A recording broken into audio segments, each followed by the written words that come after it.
I was born of a mother who became a refugee before she could walk. My mother was born of a mother who grew up in a beachy town off the eastern coast of Tanzania. My mother's mother was born of a mother who left West India to live a different life.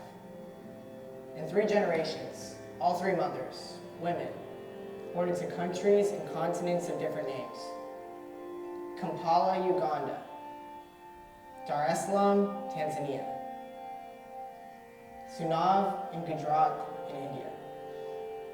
And my sisters and I, San Diego. I was born of a mother who became a refugee before she could walk. Sponsored by the Lutheran Church, my family sought refuge from Colombia to Philadelphia. News headline: Mahen Patel, holding his daughter Nisha and his wife Pushpa, discussed their future plans with Pastor Lawrence Rekla as the Ugandan family prepare for their departure from Colombia last week. The Patels expect to establish a home in Philadelphia, where Mr. Patel has several opportunities for employment for which he is qualified. My mother sought refuge into Philadelphia before she could walk. My mother developed an arm infection before she could walk. My mother was brought to London to be raised by her grandparents before she could walk. My mother would spend 8 years in London. She would be raised by her grandparents as parents.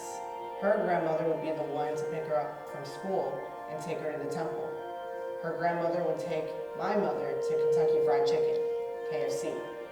Though her grandmother would maintain a vegetarian diet, my mother would eat fried chicken from a land her grandmother would never visit, but inevitably have as her dying wish for her eldest son, my grandfather, to sponsor all of his brothers to immigrate to. My mother still wonders how her grandmother traveled to the temple in London, how a woman who didn't speak the language still found God's home. For 8 years, my mom grew up in London, and it wouldn't be until her parents were about to have her sister when she returned to Philadelphia. My mother became a mother to her sister before she could drive. My mother became a mother to her brother before her 16th birthday. My mother left Philadelphia to marry my father in California. I grew up in a beachy town off the western coast of the United States. When my grandmother would visit my family, once she told me our coastal town reminds her of her own, a place called Dar es Salaam and a place called Tanzania. A city where she would wear shorts and let her hair down, a city where she would go out with her girlfriends and go to the beach, a city she would eventually leave to go to school in India, which would be a place that she would eventually leave prior to finishing school to marry my grandfather in Kampala. The city where my mother would be born and shortly become a refugee, and sometimes I wonder how a place I've never known defines so much of my life now. A cold coastal night was when my mother asked me, will my kids know her story? Will my kids' kids know her story? And I tell her truthfully, I don't know. We're bound for oblivion, and I think the sun sets earlier now. The sun sets earlier now. Nighttime is longer now. My eyes blink for longer now.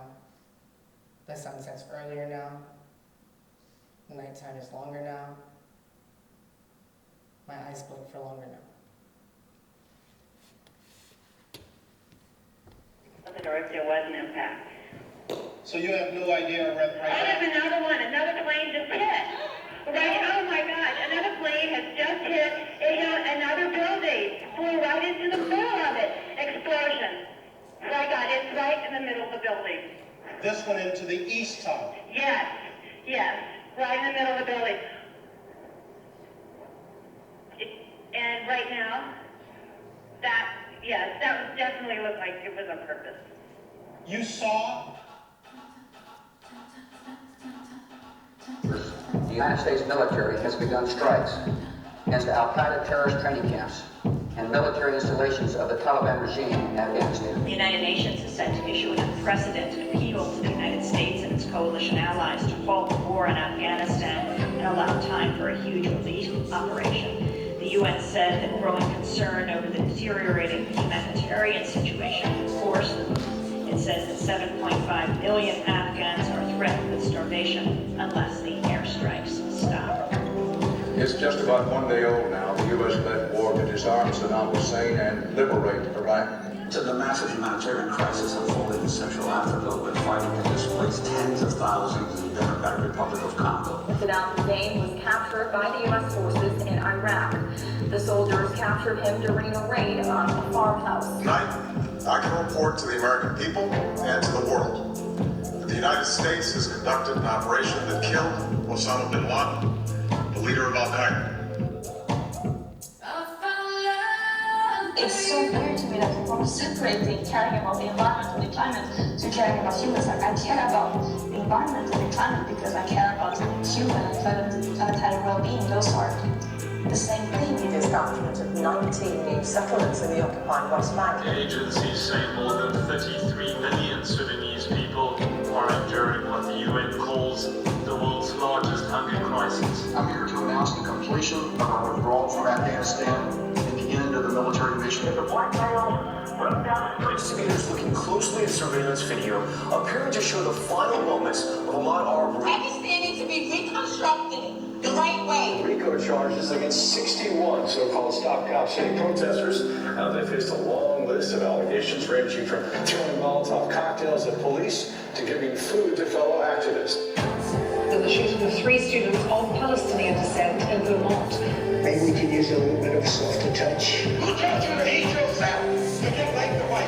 His promise to instill a culture of common sense in America. Who told you to hate the race that you belong to? Overturn Roe versus Wade. At least 20 ICE operations taking place from UCLA to downtown. Do not come. Third straight night after the grand jury decision in the Breonna Taylor case.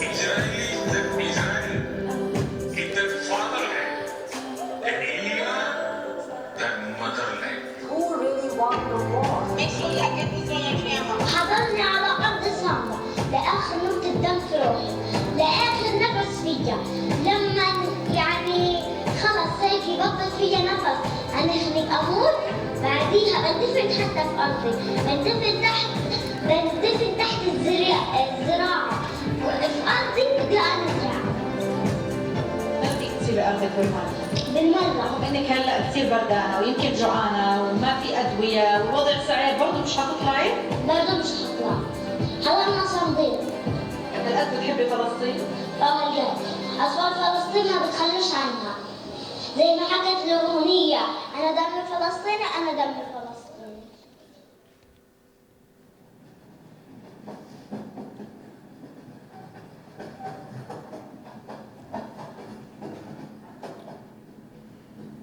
I was 5 years old when my mom brought race into my life.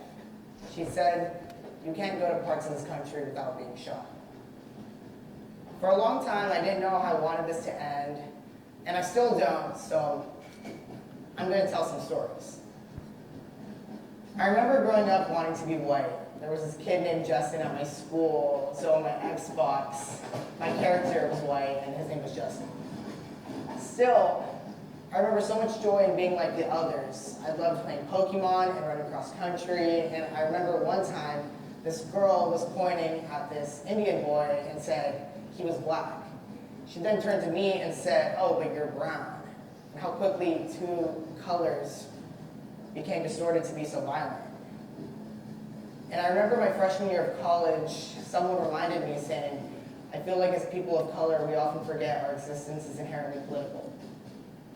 That afternoon, I wrote exactly that on my wall. Our existence is inherently political. And ever since, I feel like I've just been really thinking about how expansive life is and how expansive all these terms are, and how we're taught people across the world are people that are less deserving of humanity. And I was 5 years old when my mom taught me I'm not white, and still I see whiteness as more of a mental illness, one that transcends ethnicity, race, and class, and really whiteness is less about color and has little to do with color and everything to do with ideology. And I was 20 years old when I lost a friend, and I still don't think I've recovered from that. And I just think that it's so easy to feel that our value solely derives from what you may or may not contribute to the world. And I've really tried to practice that we're all deserving of love and compassion simply because we are.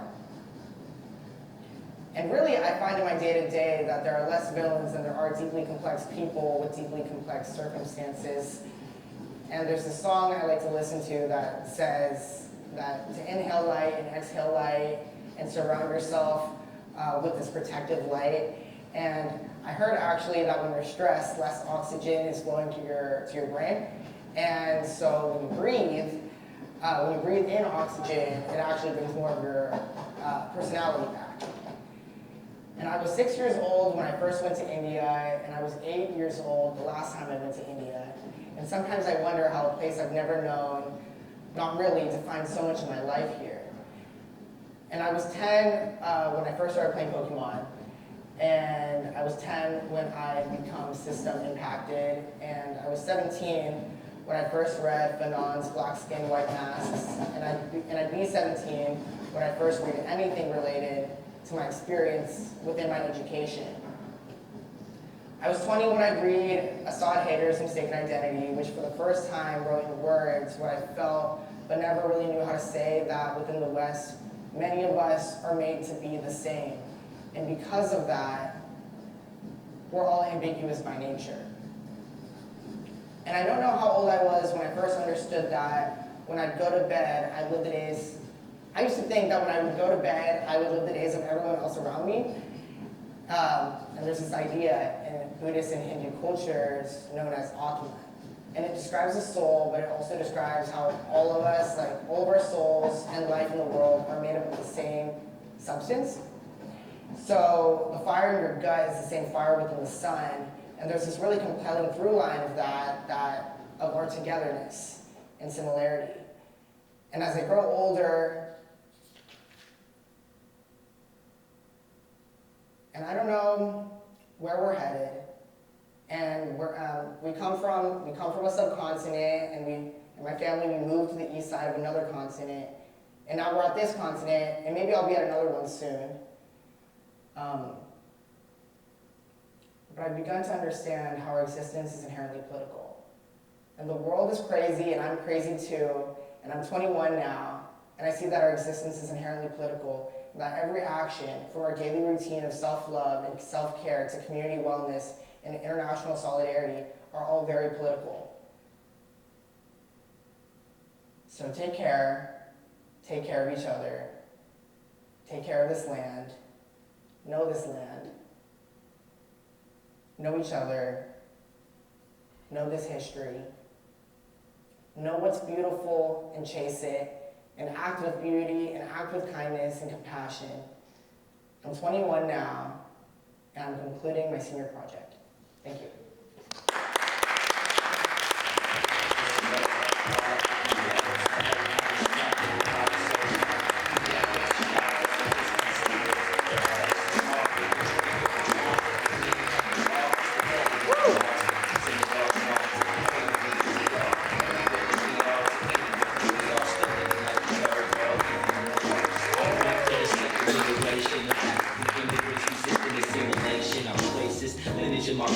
Chocolatey undertones to indigenous folks from Anahuac, where I rock with a passion. Slight Amharic accent, ain't no rite of passage, and it ain't no kind of magic on how I came to be a man. I did it just imagine and question everything they set up in this land of bastards. It's hard to tell the pimps from the poets and the pastors. While hella real men like Move and the Panthers get forgotten writing books while in handcuffs. I looked up to men behind bars and women that struggle hard every day and every way. Just ain't treated the same, and most times guys